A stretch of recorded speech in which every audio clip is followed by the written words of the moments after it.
dan ada yang lari bawa kayak semacam anti peluru gitu, tapi kayaknya tembus. Dan di tembakan kedua itu kita bisa lihat Pak Abe kayak kena peluru gitu. Dan setelah tembakan kedua, pelaku langsung ditangkap, langsung disergap sama security polisnya.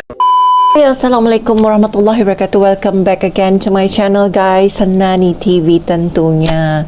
Okay guys, apa kabar kalian semua? Aku harap kalian dalam keadaan yang sehat-sehat selalu. Dan baru-baru ini guys, kita telah mendapat berita yang menduka citakan. Ini gempar banget dia bagi aku. Dan walaupun ia bukan kasus yang berada di Indonesia ya, walaupun kita selalu meliputi kisah atau kasus ataupun berita tentang Indonesia, tapi ada baiknya juga ya kita menambahkan ilmu dan wawasan kita dan mengambil sesuatu pelajaran itu daripada luar negara juga ya. Kisahnya itu adalah seorang mantan Perdana Menteri di Jepun yang telah ditembak daripada jarak dekat ya di belakangnya ketika dia memberikan pidato ni, ketika pemilihan selection berlaku ya. Jadi aku tidak akan membahaskan langsung dari diriku sendiri kerana sekiranya aku salah ngomong dan tidak mempunyai ilmu tentangnya. Jadi aku akan mainkan satu video ataupun seluruh Indonesia juga tahu siapa dia, iaitu channel Nihongo Mantapu ya, iaitu nama aslinya Jerome Putin yang berasal daripada Indonesia yang telah belajar di Jepun beberapa tahun yang lalu ya. Baru-baru ini dia kembali, belum sampai setahun dia berada di Indonesia. Langsung saja kita lihat apakah pembahasan yang dibawakan oleh Jerome ini ya. Guys, jadi tadi siang ada berita yang bikin shock banget, dan mungkin kalian juga udah dengar, yaitu ada peristiwa penembakan di Jepang, dan yang ditembak adalah mantan Perdana Menteri Jepang Shinzo Abe. Jadi Shinzo Abe ini adalah Perdana Menteri yang menjabat paling lama di Jepang. By the way, di Jepang itu nggak ada yang namanya presiden, jadi yang ada namanya Perdana Menteri. Jadi Perdana Menteri Abe ini nggak ada presiden ya sebagai Perdana Menteri. Yang pertama itu cuma setahun, dari 2006 sampai 2007. Yang kedua itu 2012 sampai 2020. Dan beliau ini mundur dari jabatannya karena ada isu kesehatan. Jadi beliau bilang kesehatannya menurun, dan juga beliau memiliki penyakit dalam gitu, kalau nggak salah di ususnya, dan keadaan itu membuat dia mundur dari jabatannya sebagai Perdana Menteri Jepang. Nah, jujur buat aku pribadi, aku kan di Jepang tuh dari 2016 sampai 2022 kan. Yang paling berkesan buat aku, yang paling bikin apa ya, kayak kena gitu, adalah tahun 2020 di mana COVID menyerang. Ada kebijakan dari pemerintah Jepang, yaitu memberikan uang 100.000 yen kepada seluruh masyarakat Jepang.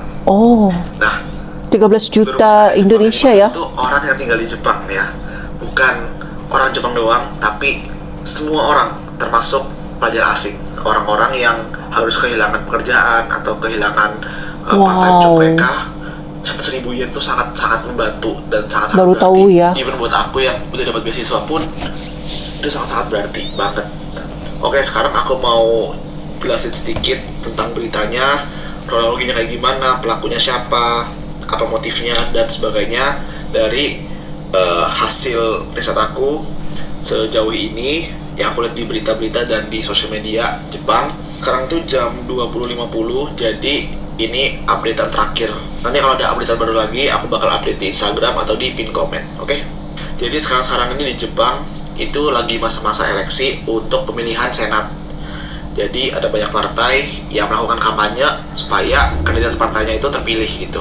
Nah, Pak Abe ini adalah salah satu anggota dari Partai Demokrat Liberal, memimpin kampanye untuk mendukung partai mereka. Nah, hari ini jadwal kampanyenya itu ada di daerah Nara. Biasanya kalau orang Indonesia liburan ke Jepang ikut tur, Nara itu menjadi salah satu destinasi wisatanya, karena di sana itu kita bisa ketemu banyak rusa dan kasih makan rusa. Jadi kalau teman-teman sering lihat orang kasih makan rusa di Jepang, itu kemungkinan besar ada di Nara. Nah, Nara ini dekat sama Osaka dan dekat sama Kyoto. Nah, jadi hari Jumat tanggal 8 ini Pak Abe itu punya jadwal untuk kasih speech di kampanye partai mereka. Nah, dari pengalaman aku di Jepang, kampanye-kampanye kayak gitu itu emang biasa dilakukan di jalanan raya.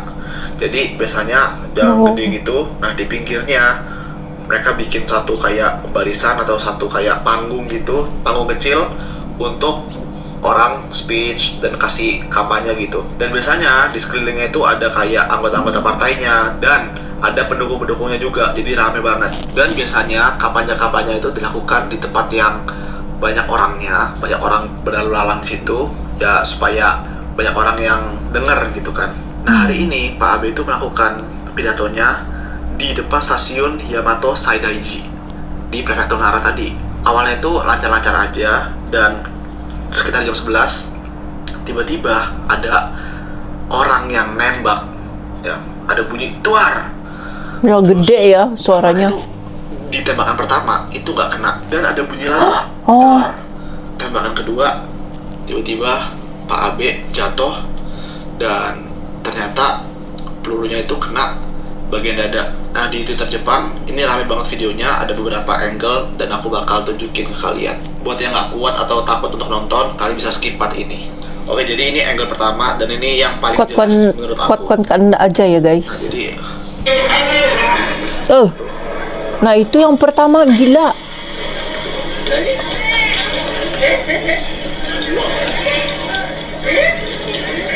nah sebenarnya kalau kita lihat di videonya pas penembakan pertama itu nggak kena apa-apa guys, ya masih aman gitu. Iya.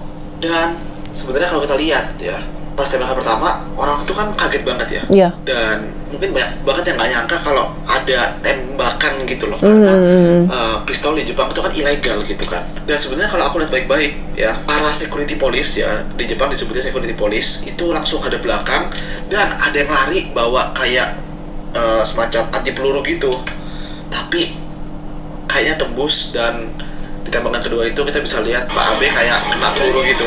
Dan setelah tembakan kedua pelaku langsung ditangkap, langsung disergap sama security police-nya gitu. Di Twitter Jepang juga ada footage lain. Ini POV-nya belakang.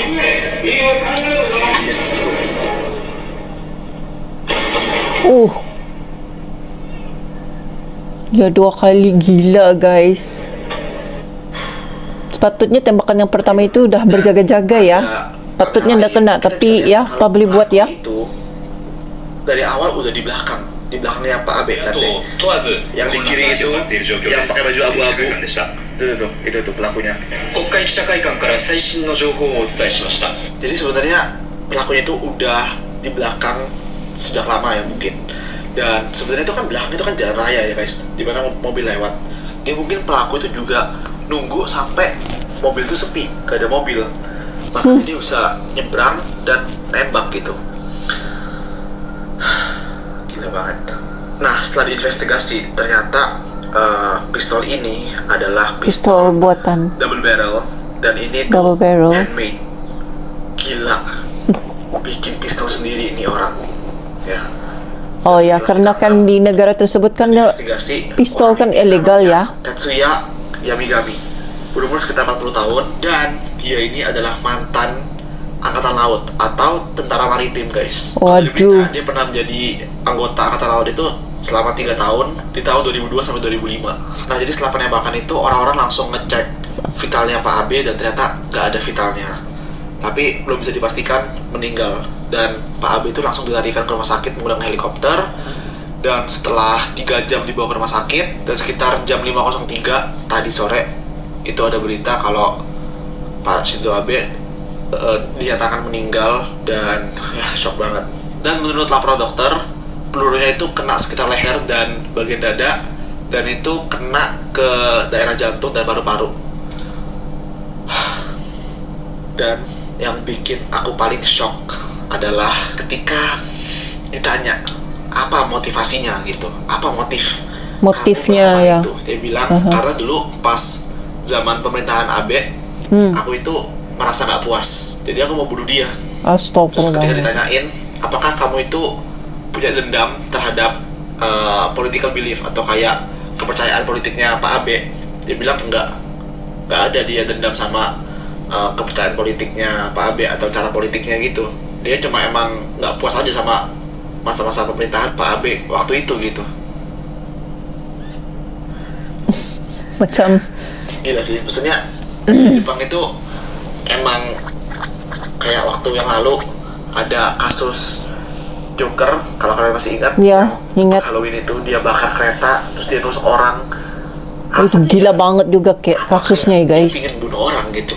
Ya psikopat gitu, kayak Benar mereka sekali, find psikopat joy, itu. kayak apa ya, gak ada tujuan lain selain pingin bunuh orang gitu. Iya.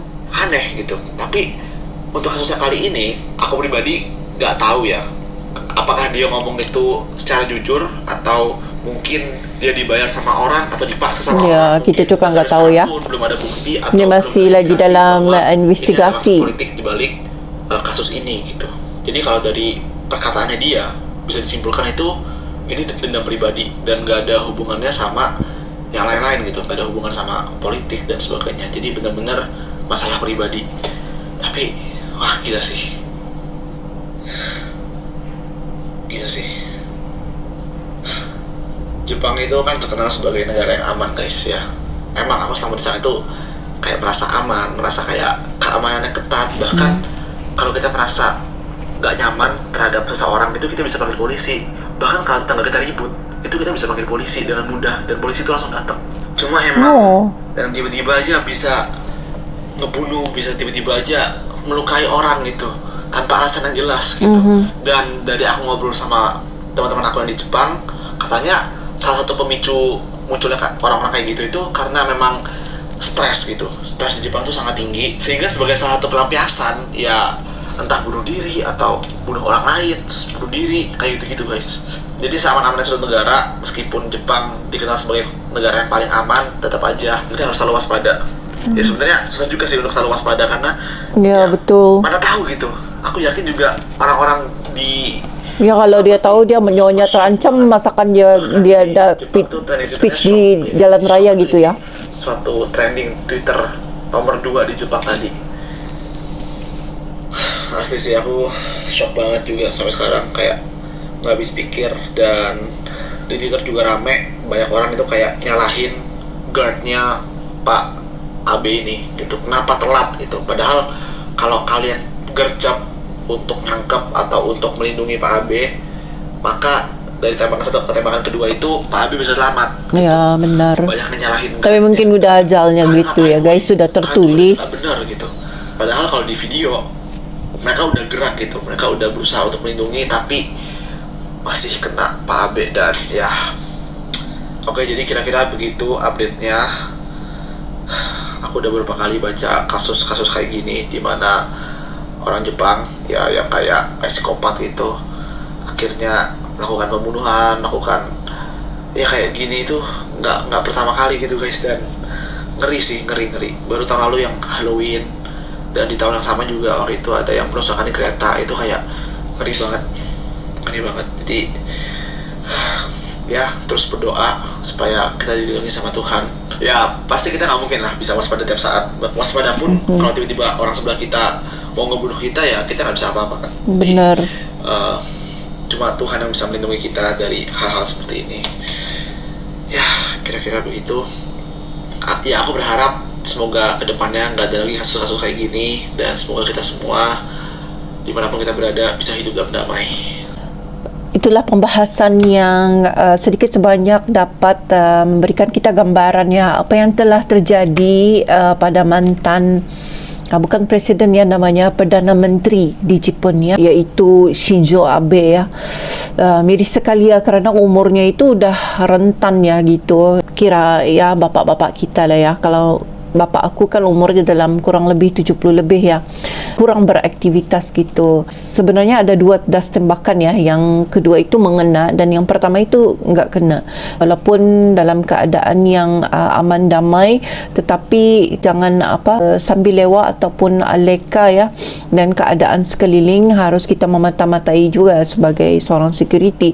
Tetapi apakah daya dalam kasus ini mungkin tidak ada seorang pun yang menyangka kejadian ini akan berlaku itu. Nah, ini juga pernah berlaku di sebelumnya, iaitu yang digelar Joker tadi ya. Terjadi juga kasusnya beberapa bulan yang lalu gitu. Itu juga booming, jadi trending nomor 1. Apapun ya guys, dengan isu pembahasan ini dituntut untuk berhati-hati ya. Walau apapun berlaku, kita patut berhati-hati dalam keadaan apa sekalipun. Jadi aku tinggalkan saja kalian di sini guys. Aku harap kita dapat bertemu lagi di lain video. Okay guys, assalamualaikum warahmatullahi. Selalu jaga diri ya guys. Bye.